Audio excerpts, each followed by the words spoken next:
Então, na última aula, nós começamos a estudar a geopolítica de gênero. E nós vimos que o eixo de transmissão dessa ideologia, vamos dizer assim, do primeiro para o terceiro mundo, se eu posso assim me expressar, dos Estados Unidos, pelo menos para o Brasil, é basicamente o sistema das Nações Unidas, e particularmente as conferências internacionais sobre a população e sobre a mulher. Então, identificamos também a quarta Conferência da Mulher de Pequim, 1995, como um momento-chave, porque é essa conferência que entroniza o conceito de gênero. Agora, para compreender o extraordinário dinamismo do fenômeno LGBT gênero, então nós temos que compreender que esse movimento dispõe de farto financiamento. O empenho da Fundação Rockefeller, por exemplo, é notório desde o imediato pós-guerra. É a Fundação Rockefeller, por exemplo, que financiou, se vocês lembram bem, eu já mencionei em aulas anteriores, aquele famoso os famosos relatórios Kinsey, Então, não é apenas a Fundação Rockefeller, aí vem depois a Fundação Ford, não é mesmo, que tem demonstrado exatamente o mesmo tipo de comprometimento, aí a Fundação MacArthur, Fundação Turner, mais recentemente a Fundação Bill e Melinda Gates, não é mesmo? Enfim, são essas chamadas fundações filantrópicas. E o pior é que essas fundações filantrópicas que bancam a propagação dessa ideologia, elas trabalham finalmente com dinheiro de Wall Street, dos bancos internacionais, não é, das companhias multinacionais, enfim, do capital transnacional em peso. Então, vale evidentemente questionar isso, se perguntar por quê, o que é que no final das contas, então, move essas entidades nessa direção, porque é a nata do capital transnacional e abraçando, digamos, uma ideologia, uma causa tipicamente associada à esquerda. Então, parece um pouco paradoxal. Então, o que será que tem por trás disso? E quando a gente lê a produção da ciência política norte-americana e europeia também, mas mais particularmente a norte-americana, a gente percebe que a produção então, da ciência política norte-americana, ela ecoa desde já os anos 60, então isso remonta aos anos 60, então ela mostra um receio, digamos, de submersão demográfica pelo terceiro mundo. Então os índices de crescimento populacional da Ásia, da África, da América Latina assustam as nações industrializadas, E a paranoia das invasões bárbaras estimula há muito uma reflexão a ressuscitar o pensamento do clérigo inglês Thomas Malthus, que escreveu no início do século XIX. Então, o Malthus, ele viveu numa época conturbada, onde os miseráveis ameaçavam a segurança da burguesia. Então, nós já estamos na primeira fase da Revolução Industrial, é a fase têxtil, então, indústria têxtil. Então, naquela época era preciso produzir lã. Para produzir lã, precisamos criar carneiro. Para criar carneiro, precisa ser de terra, não é? E para ter terra, então, era necessário expulsar os camponeses da terra. Então, nós temos nessa fase, quer dizer, a Inglaterra se enche de sem terras, é isso, e eles, eles viram bandidos nas estradas, né? E isso, então, causa turbulências e instabilidade, não é mesmo? E o Thomas Malthus, ele vai tentar teorizar o fenômeno, ele vai tentar então achar uma explicação para o fenômeno, mas o problema é o seguinte, tem um mercado de ideias como um mercado de panelas, quer dizer, você tem que produzir a mercadoria certa. Se você não produz a panela certa, você não vende. Se não produz a ideia certa, você também não vende, né?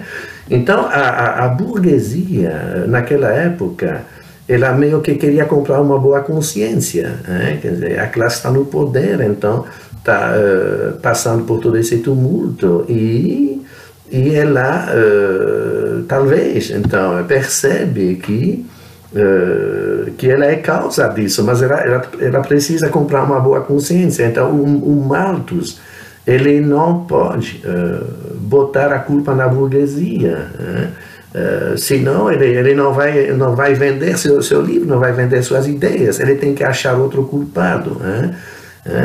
Então, tentando explicar o fenômeno, ele formula a hipótese de um aumento geométrico da população a atropelar o incremento aritmético da capacidade produtiva. Em termos claros, então, os pobres se multiplicavam demais e a oferta de alimento, então, vamos dizer assim, a capacidade produtiva e a oferta de alimento não acompanhava. Consequentemente, era preciso parar de fazer filhos. Era isso a tese dele. Então, a culpa era dos pobres, a culpa não era dos ricos. Então, ele chega à conclusão que a população aumenta a um ritmo superior à capacidade produtiva da economia. E, portanto, a solução é parar de se reproduzir. Tá. Esse malthusianismo original renasceu numa versão neomalthusiana na atualidade agora, inspirada por uma paisagem internacional análoga à situação, análoga ao quadro inglês do século XIX. Nós temos um mundo dividido em nações ricas, nações pobres, não é mesmo? Então, um canto do mundo acumulando, o outro desacumulando, e isso, evidentemente, gera revolta, problema, instabilidade, tudo aquilo. Então, as nações desenvolvidas refletem sobre o fenômeno e tentam teorizar exatamente como se sentem ameaçadas. Então, buscam uma explicação exatamente como o Malthus, naquela época, buscava uma explicação, né, pela instabilidade da Inglaterra. Então, nesse esforço de teorização, cita-se como marco particularmente impactante o famoso relatório do Clube de Roma sobre os limites do crescimento, em 1972, me parece. Quer dizer, esse relatório foi distribuído na época em milhares e milhares de exemplares, e ele mudou drasticamente a maneira de pensar os problemas de recursos naturais, de produção, de consumo, mas também de demografia. Porque as conclusões a que chega esse relatório, de certa forma, chegava a determinar o direito de viver e o dever de morrer, quase, numa curiosa álgebra que atribuía boa parte dos males planetários às taxas de natalidade do terceiro mundo. Obviamente, as mazelas conceptualmente condensadas no termo de subdesenvolvimento, tanto quanto as correlatas ameaças à estabilidade, acham origem, na minha opinião, no confisco do produto mundial orquestrado por alguns polos privilegiados. E daí que vem um problema, não é mesmo? Quer dizer, um ganha demais, o outro ganha pouco. Todo mundo é chamado, não é mesmo, para produzir, digamos, o PIB mundial, né? Quer dizer, não tem preguiça, todo mundo levanta, madruga, no Brasil, no Congo, na França, no Japão, todo mundo corre atrás do prejuízo, não é mesmo? Então, todo mundo produz, todo mundo é chamado para produzir o bolo. Agora, na hora de dividir o bolo, quer dizer, quem faz a regra é que bota no bolso, e o outro, então, anda seco. É mais ou menos isso. Quer dizer, não é uma questão, às vezes, de produção. Não é porque um trabalha mais, o outro trabalha menos. É porque no final do circuito, quer dizer, quem faz a regra, quem impõe a regra, confisca o produto. Quer dizer, o produto comum, digamos. Tá. Então, e a paz, ela passa, obviamente, por uma repartição mais equitativa da renda internacional.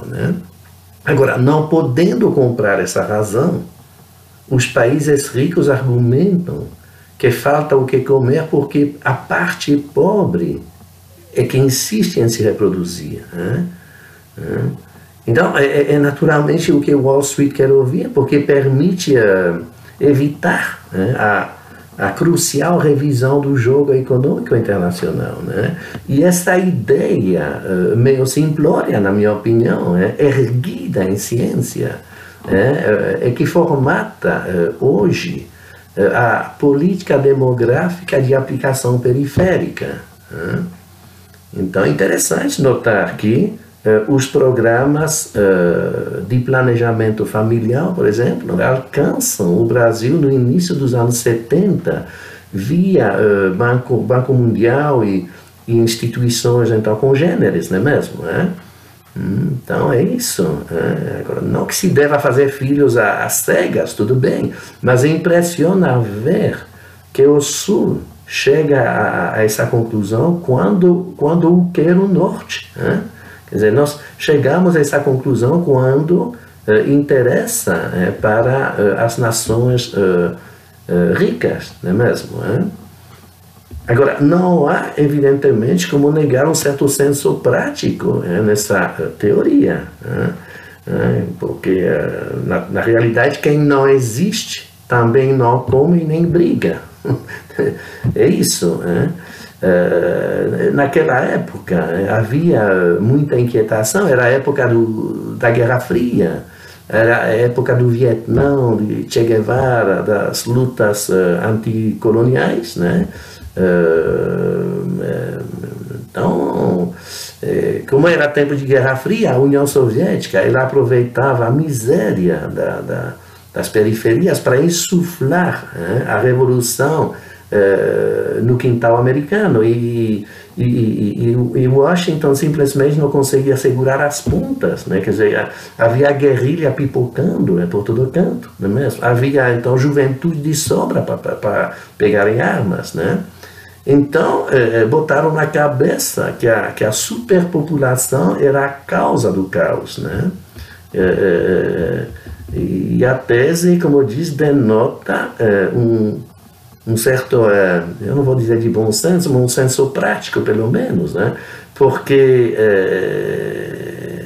vamos dizer assim, com o perdão da brincadeira, é mais fácil convencer o guerrilheiro a não nascer do que ter que matá-lo depois de nascido, não é mesmo?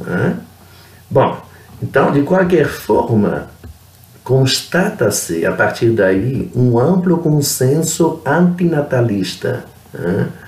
E assim, quer dizer, naquela época, acho que 1968,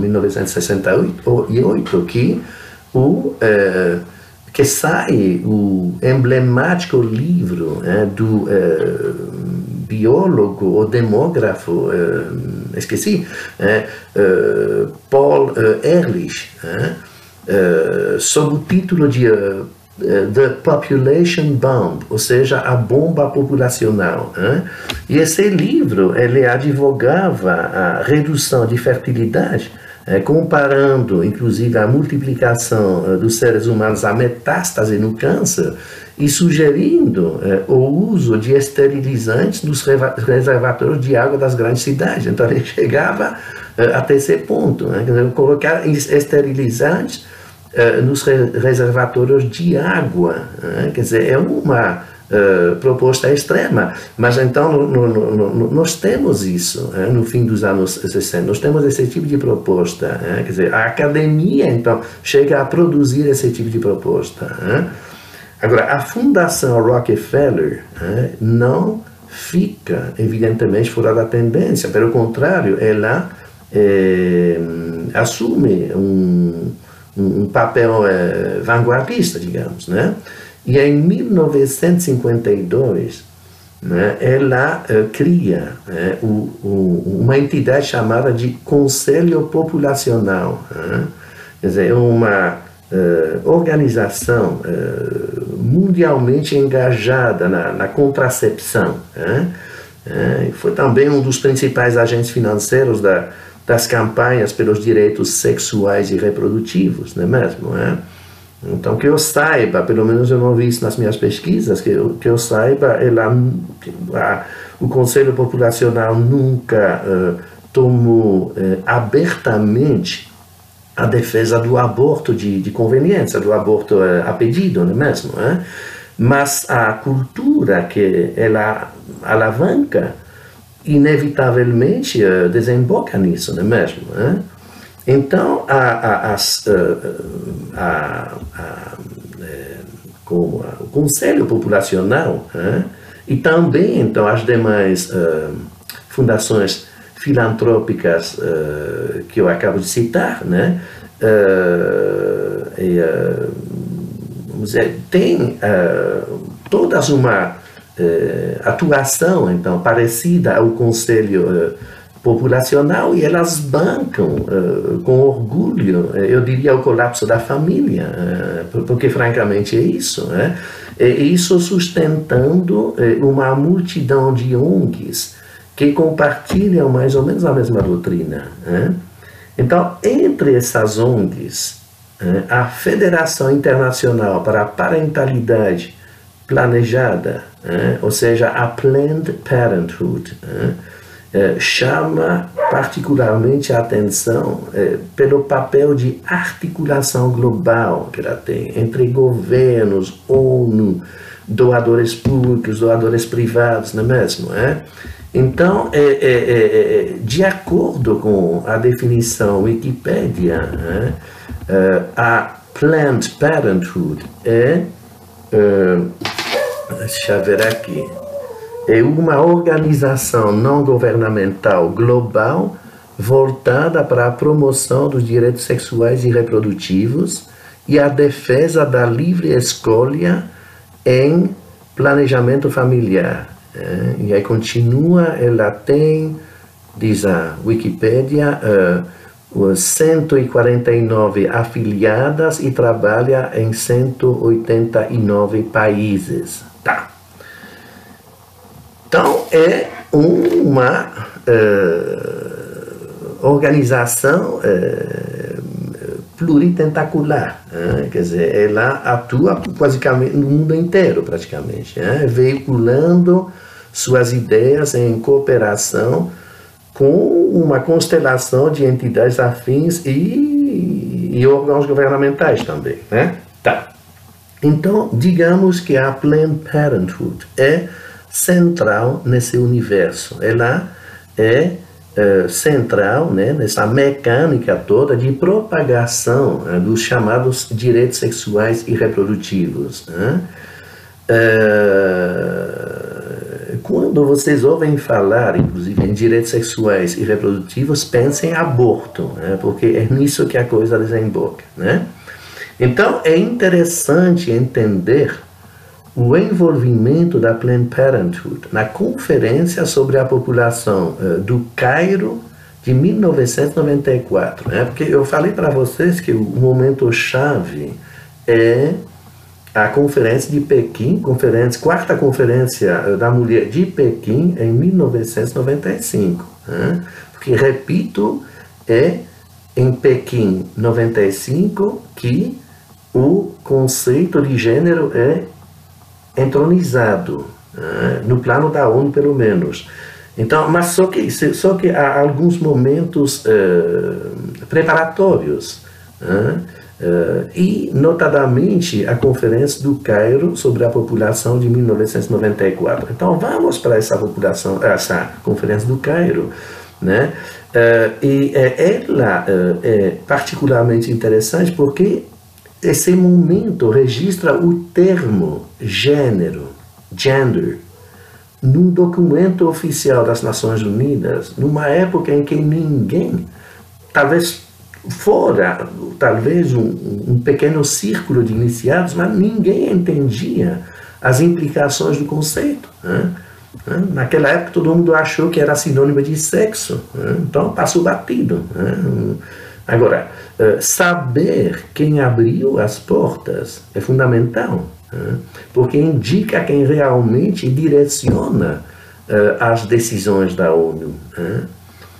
E a composição das delegações nacionais na conferência é extremamente reveladora, né?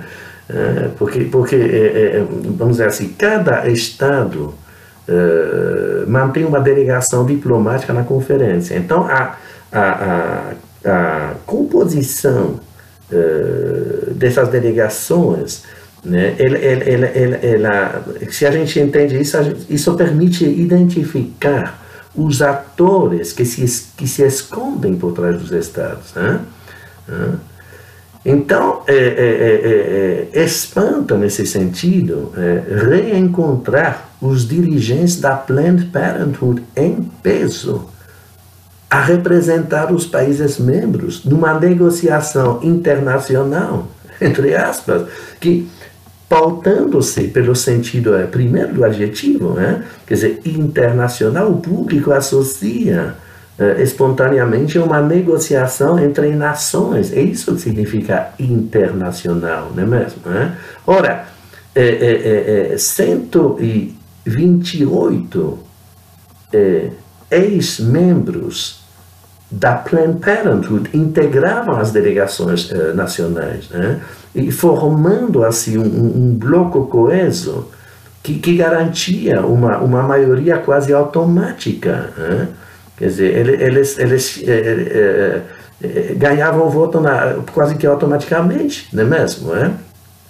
Então, não foi nação negociando com nação, como implica o termo internacional. Foi antes assim o Planned Parenthood, conchavando com o Planned Parenthood. É Planned Parenthood da França negociando com o Planned Parenthood do Japão, com o Planned Parenthood do Brasil, dos Estados Unidos, não é mesmo? Né?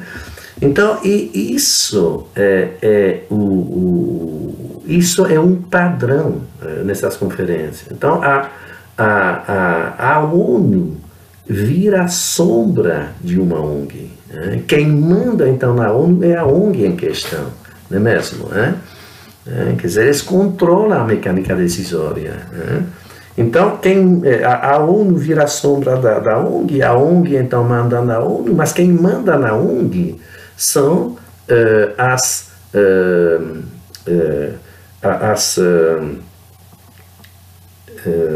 fundações filantrópicas que bancam a ONG, né?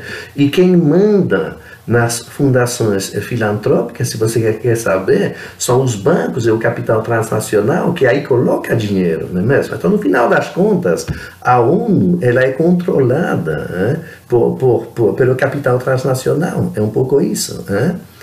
E aqui, evidentemente, emerge com toda a clareza, né, o calcanhar de Aquiles da democracia participativa, como a gente chama, né?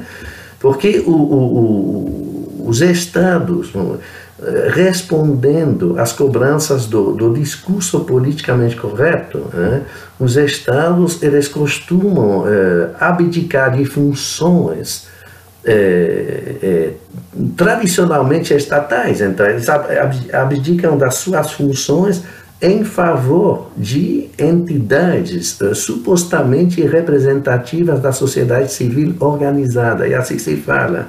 Quer dizer, a tal de sociedade civil organizada. Então, o Estado, ele abdica das suas funções em favor de entidades que representam supostamente a sociedade civil organizada, o que na realidade se confunde com as ONGs, é isso. Então, esse desvio de governança, ele desemboca no confisco da democracia por panelinhas de ativistas profissionais ou semi-profissionalizados, porque, contrariamente às minorias que se dedicam à agitação, o eleitor médio ele não tem tempo para o barulho, porque ele trabalha para criar família e também justamente para sustentar o militante que vive por conta, não é mesmo? Então é isso. Então, voltando para a conferência do Cairo em questão, quer dizer, e do envolvimento da Planned Parenthood nessa conferência, é sintomático ver que o presidente da conferência e ao mesmo tempo então diretora do Fundo das Nações Unidas para a População, a tal de Nafis Sadik, ela ostentava um impressionante currículo de liderança na Planned Parenthood. Então é a presidente da conferência. Ela vem diretamente da Planned Parenthood. O chefe da comissão preparatória, Fred Tsai, um queniano, se não me engano, também tinha sido presidente da Planned Parenthood. E se encarregava, evidentemente, de organizar encontros paralelos para garantir o controle do processo decisório. O comitê das ONGs, quer dizer, o comitê que credencia as ONGs na conferência, era liderado por Billy Miller, que, como por acaso, tinha encabeçado a regional da Planned Parenthood para o hemisfério ocidental. Quer dizer, outro alto executivo da conferência, o Dr. Halfdan Mahler, ex-diretor da Organização Mundial da Saúde, era ou tinha sido secretário-geral da Planned Parenthood. Então, aí vocês entendem quem controla o jogo. Na redação da declaração final, os países islâmicos, a América Latina, o Vaticano rejeitaram qualquer terminologia a anunciar o aborto. O bloco africano ele ficou calado para não incorrer na ira dos doadores ou porque era controlado pela Planned Parenthood. Então, e como solução meio termo, o palavreado dos direitos sexuais e reprodutivos foi mantido, porém com uma ressalva a garantir o direito soberano dos estados e a proteção dos valores religiosos e coisas desse tipo. Então, é isso. Quer dizer,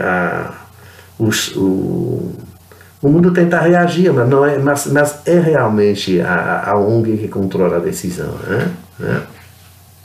E a plataforma também ela continha a proibição explícita de criar novos direitos humanos. Porque você cria direitos humanos à torta direita e você insere, evidentemente, os direitos sexuais e reprodutivos na história. Quer dizer, eu mencionei na última aula que a maquinaria dos direitos humanos da ONU é um pivô da história, não é mesmo? Agora, na refrega final, quer dizer, o capítulo intitulado Igualdade e Equidade de Gênero e Empoderamento da Mulher passou um tanto despercebido. Quer dizer, como eu disse, é uma época onde o mundo não tinha tanta consciência do conteúdo desse conceito de gênero. Estamos no início dessa história. É mesmo? Então esse título em questão, a igualdade de gênero e empoderamento da mulher, previa participação igual e representação equitativa em todos os níveis do processo político, da vida pública. Isso está ok, isso não assusta ninguém. Quer dizer, quem vai querer se opor a uma participação igual da mulher na vida pública, só se for uma cabeça atrasada, equivocada de século, evidentemente, né? Falava em equidade de gênero em todas as esferas da vida, inclusive familiar e comunitária. Então você entra com um vocabulário bastante neutro, e o mundo então fica distraído, sei lá, ele não se atina. Mas aí o que vem por trás disso é que assusta, evidentemente. Na hora, os grupos pró-família, que eram a favor dos direitos da mulher, e que desconheciam o significado real do conceito de gênero, então não reagiram, digamos, não enxergaram o perigo, e a expressão passou a incorporar o texto final, adotado por consenso em sessão solene de encerramento. Então é isso, quer dizer, penso que não se deve culpar os segmentos pró-vida pela distração, os segmentos pró-família. Vocês têm que entender isso. Os recursos financeiros à disposição do adversário, então, do campo pró-escolha, não é mesmo? Do campo LGBT, do campo de gênero, etc. Os recursos dos quais eles dispõem são eminentemente maiores, que essa turma faz da militância uma profissão, literalmente. Eles têm dinheiro para isso. Ao passo que vamos dizer assim, os grupos, os representantes então, das ONGs que vêm da América Latina, da África e tudo isso, que são normalmente pró-vida e pró-família, essas aí se debatem com os afazeres cotidianos para encaixar míseros 15 dias de presença que mal permitem tomar pé da situação. É uma coisa que vocês têm que entender, viu, gente?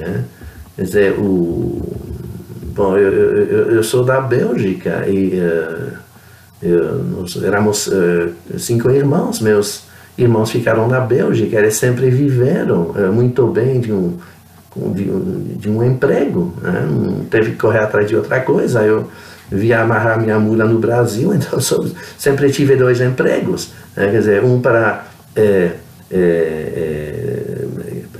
para cuidar da família e o outro para mandar para os bancos internacionais, não é mesmo? Quer dizer, isso daí é, infelizmente, o que nós vivemos aqui no Brasil.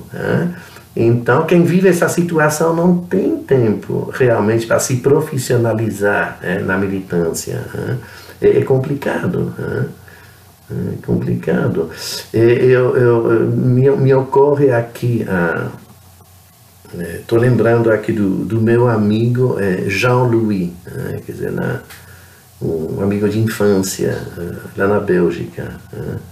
Quer dizer, lá nos países de língua francesa, quase todo homem se chama Jean, é mesmo? Então, você tem que ter uma variação de rabeira, digamos, para distinguir um Jean do outro Jean. Quer dizer, você tem Jean-Luc, Jean-Paul, Jean-Claude, ele era Jean-Louis. Eu, por exemplo, eu sou Jean-Marie, não é mesmo? Então, eu ia para nós fomos para a escola juntos, né, com o Jean-Louis, né, e nós brincávamos juntos, brigávamos juntos, tá? Brincamos e brigamos juntos, né? Quer dizer, até eu lembro de ter voltado para casa com o olho roxo dele, né? Mas também quebrei um dente dele, então participamos de manifestações contra o Vietnã em nossa adolescência, não é? Apanhado da polícia, se quer saber, juntos, não é? Nessas manifestações e tudo isso. Então imagina o quanto o Jean-Louis está no meu coração, mas ele é um papo furado, uma coisa assim infernal, quer dizer, é só essa temática globalista de esquerda, não é? Quer dizer, o gênero, o aquecimento global e pronto, não é? Bom, então é isso. Agora, eu vim para o Brasil quando jovem, então vivi outra realidade, quer dizer, aqui a vida é mais dura, como vocês sabem, então aí eu casei e danou, então, porque aí que eu tive que ralar, começou a nascer os filhos, tudo isso, não é? Corri atrás de 2 empregos a vida toda, não é mesmo, Então, talvez então tenha inventado de amarrar minha mula no lado errado do sistema, mas o Jean-Louis ficou na Bélgica, né? E continua essa amizade a vida toda, evidentemente, né? E ele ficou lá na Bélgica, né? Ele nunca casou, né? E também eu não lembro ter visto ele trabalhar um dia sequer na vida dele. Eu penso que ele nunca trabalhou, né? Ele lá na Bélgica, pelo menos até pouco tempo atrás, talvez ainda hoje, quer dizer, alguém consegue sobreviver sem trabalhar. Ele ganha seguro-desemprego, coisa desse tipo, não é? Quer dizer, ganha ajuda pública, não é mesmo? Ele vive disso, não vive assim, sei lá, ele vive uma vida modesta, né? Não dá para ter um caminhão de namoradas com isso, tudo bem, né? Mas ele sobrevive, Então, a cabeça dele, ele continua nesse ambiente, a cabeça dele simplesmente não mudou. Até hoje, por exemplo, naquela época os dois tínhamos cabelos compridos, tudo isso, então eu não estou mais nessa, mas ele também ficou careca, mas continua com cabelos compridos, não é? Aqui, assim, quer dizer, não mudou muito a personalidade. Então, como ele passa a vida sem trabalhar, então ele passa a vida fazendo discursos, é mais ou menos isso. Ele é uma espécie de ativista semi-profissionalizado. Então, eu lembro muito bem que durante, assim, no mínimo uns 20 anos, havia foguetes, mísseis nucleares, não é mesmo? Na Bélgica, da OTAN, então, apontados para a União Soviética. E inversamente havia foguetes soviéticos apontados para a Europa, para Bruxelas, então, não é mesmo? Então a Bélgica era uma espécie de cemitério nuclear potencial, e pior que não era a Bélgica que controlava o gatilho da coisa, quer dizer, era a OTAN, basicamente, então os Estados Unidos, não é mesmo? E o Jean-Louis, ele achava isso errado, tudo bem, né? Quer dizer, tá errado mesmo. Então, e ele animava, ele participava de um movimento para a retirada a remoção desses foguetes, e ele animava um comitê lá entendeu, da cidade natal, não é mesmo? E ele vivia por conta disso. Então, durante uns 20 anos, Ele foi dormir pensando nos foguetes, ele levantou, acordou pensando nos foguetes, ele almoçou pensando nos foguetes, tomou café pensando nos foguetes. Então os foguetes eram o centro da vida dele, e ele vivia fazendo discursos sobre os foguetes. Tá? Então imagina se o discurso ficar afinado, né? Você ficar a vida toda argumentando, então você está hiperafinado, não é mesmo? Né? Aí então o tempo passou e não é que os russos e os americanos se entenderam para remover os foguetes sem pedir a opinião dele. Ele quase pirou, porque não perdeu a razão de existir, não sabia mais o que fazer da vida dele. Né? Ele só não pirou porque aquele cantor Sting veio tirar foto na Amazônia, aqui com uma dúzia de índios Yanomami naquela época. E isso então circulou pelo mundo, não é mesmo? E aí eu lembro ter voltado para a Bélgica. Quando eu vou para a Bélgica, eu vou para o boteco de sempre, e ele está sentado aí, na mesma mesa, na mesma cadeira, tomando a mesma cerveja e politizando o público, fazendo os discursos dele. Tá? Então ele tinha se metido numa ONG que visava defender a causa dos índios brasileiros. Beleza.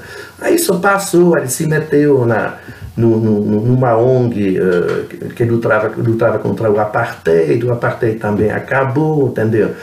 Aí então, eu sei que nos últimos anos, ele está numa ONG que defende, não sei bem que, borboletas ou lagartixas, não é mesmo? Então, o que ele fez? Aí ele migrou para o campo ambientalista. Né?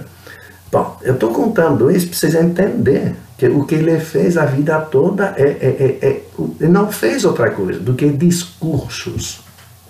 Né?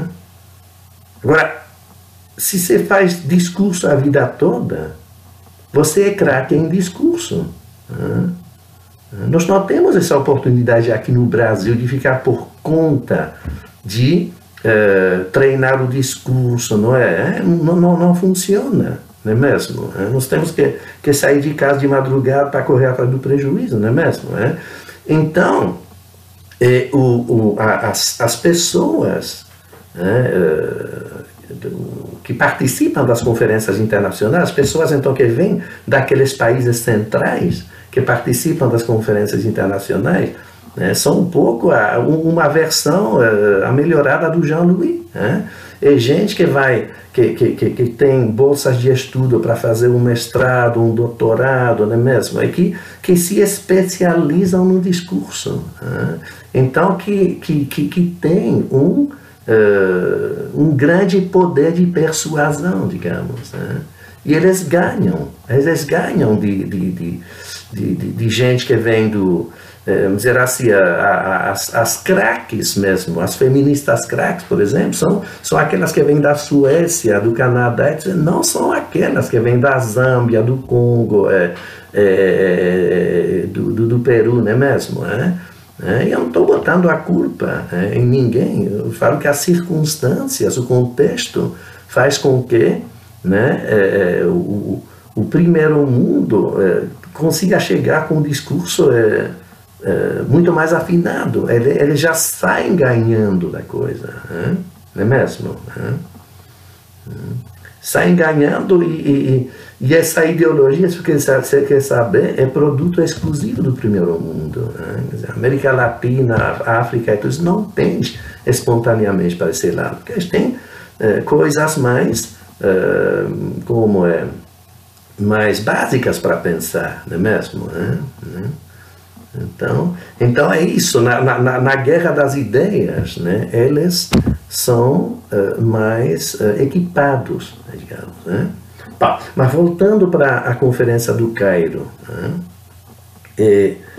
bom, no final, essa Conferência do Cairo, como eu disse, quer dizer, ela, como o termo é gênero, entra na declaração final, mas no total, digamos que foi uma vitória pela metade para um lado e meia derrota para o outro, porque houve reação, resistência, tudo aquilo, não é?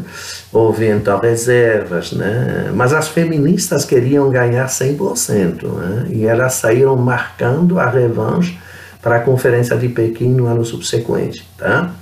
Então, agora, como que eu vou falar?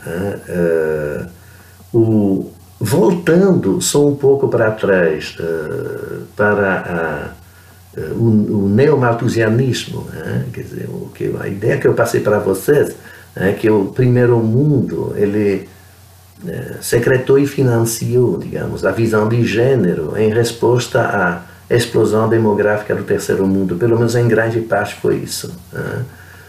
Que nós vamos voltar para esse aspecto e vocês vão se convencer disso. Em outras aulas não vou voltar para isso. Agora, essa mesma ideologia, quer dizer, talvez o gatilho foi a explosão demográfica do terceiro mundo, mas a ideologia também atuou da mesma forma nas nações ricas, quer dizer, não apenas nas nações periféricas, quer dizer, logo se instalou a ideia que os países centrais também apresentavam taxa de fertilidade excessiva. Então, isso é sem dúvida o tópico que motivou o engajamento das fundações e o financiamento das campanhas de planejamento familiar. E um demógrafo norte-americano chamado Kingsley Davis. Kingsley Davis ele explica essa faceta da novela assim muito bem, porque esse homem ele era um professor universitário, ele passou a vida refletindo sobre o assunto, questões de demografia. Inclusive, ele ficou famoso por popularizar essa expressão populational bomb, quer dizer, bomba populacional. E o Kingsley Davis, ele achava que as campanhas de controle de natalidade não funcionavam porque elas apostavam unicamente em meios químicos ou mecânicos, então a pílula, a DIU, coisa desse tipo, não é mesmo? Mas segundo ele, era preciso trabalhar a cabeça da mulher. Então presta bem atenção nisso. Quer dizer, ele pensava que o mundo precisava de outro modelo antropológico feminino. Ele pensava que o mundo precisava de uma mulher que não desejasse filhos. Quer dizer, em termos claros, então, tinha que inibir o instinto materno por engenharia humana. E eis onde o feminismo antimaterno, o feminismo de gênero, de Firestone, Millett, Butler, essa ideologia, ela cai como uma luva, evidentemente. Daí o financiamento dessa ideologia de gênero pela Fundação Rockefeller e outras interessadas em reduzir as taxas de natalidade. Porque uma mulher que odeia marido, que abomina casamento, que execra a maternidade, que milita pelo aborto, é tudo o que você precisa para frear o crescimento demográfico. Faz sentido, não é? Inclusive funcionou muito bem na Europa, onde deixaram de se reproduzir, quer saber, já faz algumas décadas, e agora eles chamam imigrantes árabes e africanos para preencher o vácuo. Então, tem até gente argumentando que os mesmos interesses, então, as fundações apoiam a causa gay por motivos similares, porque gay não se reproduz, digamos. Bom, até que andaram se reproduzindo bastante nos últimos anos, mas eu quero dizer que eles não fazem filhos. Mesmo assim, a ideia a mim pessoalmente não me parecem muito sérias, porque eles representam uma parcela ínfima da população. Acho que nunca poderiam contribuir substancialmente, digamos, para o resultado almejado. Então não convencem muito, mas seja como for, a fofoca está correndo. Bom, próxima aula vamos para a conferência Rio 92, também chamada de Cúpula da Terra. Outro momento-chave para o poder de gênero, porque ele registra o uso do termo gênero, gender, pela primeira vez num documento oficial da ONU.